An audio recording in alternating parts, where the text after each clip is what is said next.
Every decade or so, comic book fans have the same argument. It doesn't matter if you're DC or Marvel. It doesn't matter how long you've been reading. The question always comes back. Who would win, Darkseid or Thanos? And every time it comes up, the takes are the same. Thanos fans cite the Infinity Gauntlet. Darkseid fans cite the anti-life equation. Someone brings up feats. Someone brings up hype. Nobody actually goes to the comics. That changes today. We are going through the actual source material, the comic books, and we are settling this with facts, not feelings.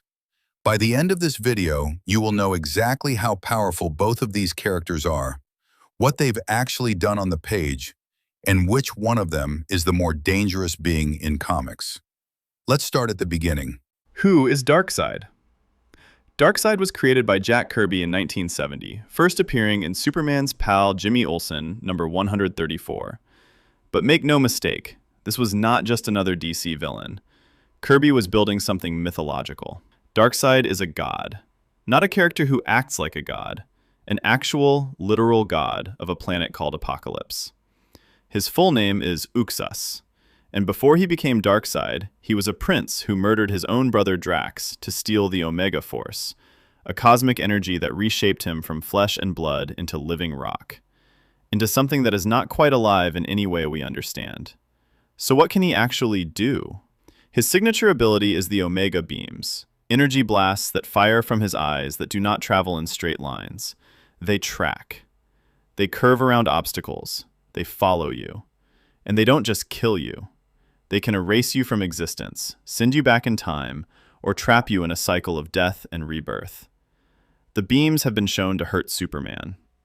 His physical strength is in the same class as Superman and Wonder Woman. His durability is near absolute. He has tanked blasts from the Source Wall, the literal boundary of the DC universe. But his physical power is almost secondary. Because what Darkseid truly wants, the thing that drives every single action he takes, is the anti-life equation. He doesn't want to destroy the universe, he wants to own it. He wants to break the will of every living thing and remake reality in his image. In Final Crisis, one of DC's most acclaimed storylines, Darkseid actually succeeds. He gets the equation. And for a period of time, he essentially wins. The heroes of the DC universe fight a losing battle against a god who has already rewritten reality. That is the scale we are dealing with. Who is Thanos? Thanos was created by Jim Starlin and first appeared in Iron Man number 55 in 1973. He is an Eternal, a race of near-immortal superhumans from Saturn's moon, Titan. But he was born different. He carries the deviant gene, which gave him a physical mutation that set him apart from his people. Gray skin, enormous build, and an obsession with death, not as a concept, but as a literal cosmic entity that he fell in love with. Everything Thanos does is in service of two things: proving his worthiness to death and pursuing absolute power. And in terms of raw, base-level physical power, Thanos is terrifying even without any external amplification. He has fought and matched Thor, Silver Surfer, and Adam Warlock simultaneously. He's taken blows from beings that can destroy stars and walked away. His intelligence, which is often underestimated, rivals the greatest minds in the Marvel Universe. But the moment that defined him for an entire generation of readers was 1991, the Infinity Gauntlet. That is not hyperbole, that is what is on the page. Thanos with the full gauntlet is functionally all-powerful within Marvel's reality. He could think something and it would become true. The only reason he lost is because, and this is important, Thanos has a self-destruction problem. Jim Starlin wrote him to always find a way to lose, because deep down, Thanos doesn't believe he deserves to win. But the power was real. And that's what matters for this comparison. Let's put them side by side. These are their actual comic feats, not movies, not games, comics. At base strength, Darkseid rivals Superman, while Thanos rivals Thor. Both are in the same elite tier of physical power, though neither is the primary reason either character is feared. Their signature abilities differ sharply. Darkseid's Omega beams track targets around obstacles and can erase them from existence, while Thanos relies on raw energy blasts and matter manipulation.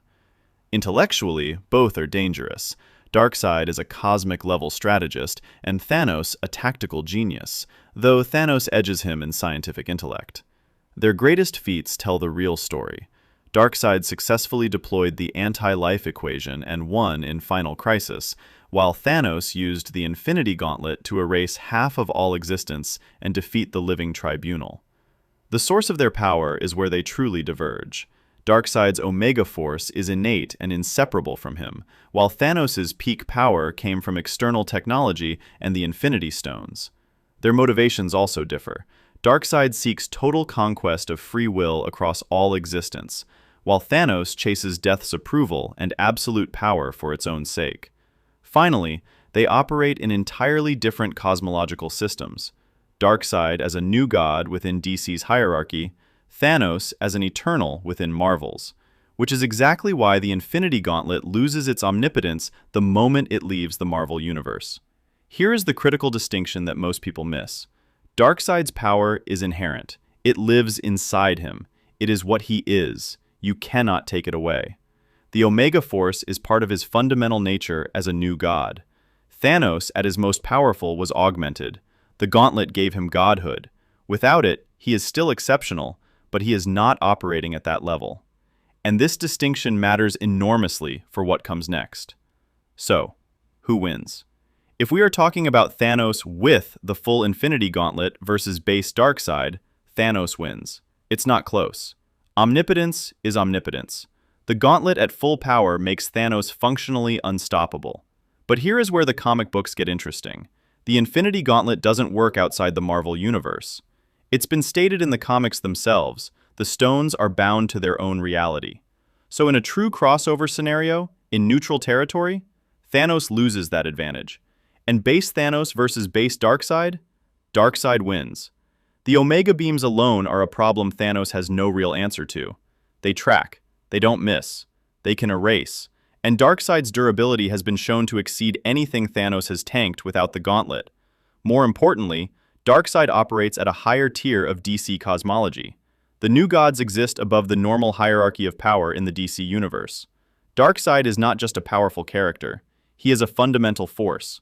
Thanos is one of the most powerful beings in Marvel, but he was built to eventually be stopped. Darkseid was built by Kirby to be an unstoppable concept. That is the difference. But here's the thing I want you to walk away with, and this is what makes both of these characters brilliant. Thanos and Darkseid are not just powerful, they're philosophically terrifying. Thanos believes life is a problem, that existence itself is suffering, and that reduction is mercy. Darkseid believes freedom is a lie, that the only honest state of existence is submission to something greater, and that something greater is him. They're not just villains, they're arguments. Two different answers to the question of what power is actually for. And that's why this debate will never truly end. Because it's not just about who hits harder, it's about what you believe. If you want to see what happens when someone finally stands up to Darkseid, and I mean really stands up to him, the story you need to read is Final Crisis by Grant Morrison. I'll be doing a full breakdown of that arc next. Subscribe if you want to be there for it. And drop in the comments, who do you think wins this? Because I know you have an opinion. Let's hear it. This is Comic Vault. We go deeper.